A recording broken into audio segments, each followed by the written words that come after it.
The current research that I'm undertaking at the moment is quite simply an empowerment program, and it's based on building the knowledge and skill sets of young people around the key health issues, and in this particular case around Pacific people and their communities, and focusing on trying to tackle the obesity epidemic.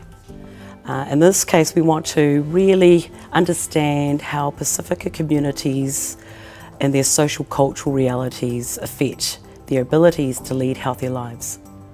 Well, I live by and love this expression: nothing changes, nothing changes. And over the last 30 to 40 years, research has seen and experienced a lot of the interventions around obesity and health-related issues. And time again, a lot of these intervention programs have not been successful. And for Pacific families and communities, it's absolutely important that we understand what their realities are. And so what's important for me is that we switch or flip the research upside down, so that we're not taking a top-down approach, but we're looking at a bottom-up approach. We're listening to the communities, and we're listening to their issues, what their needs are, what's culturally relevant, what's sensitive within their cultural environment. And that has to change, that has to be involved in the research. And I'm really passionate about including the social cultural aspects in research. And that has got to be able to enable some kind of transformative change that will allow communities to lead healthier lives. We don't have enough Pacific researchers to be able to work with Pacific communities, or researchers who actually understand the cultural issues or relevance around research. So it's really important, and really important that HRC fund new and emerging researchers, and that they are able to develop those skills over time.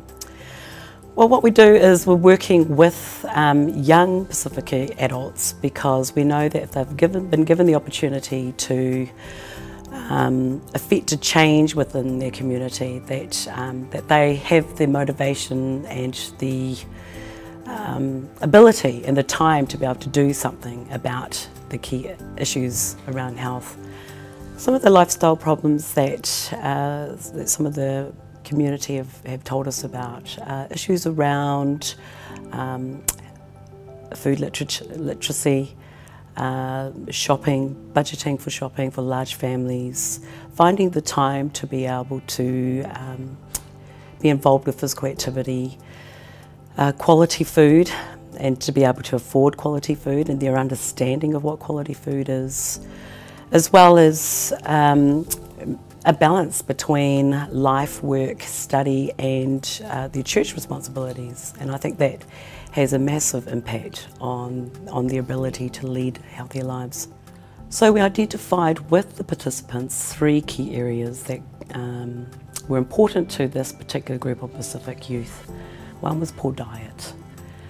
And so a group of youth had developed a social media campaign, which was launched in June last year.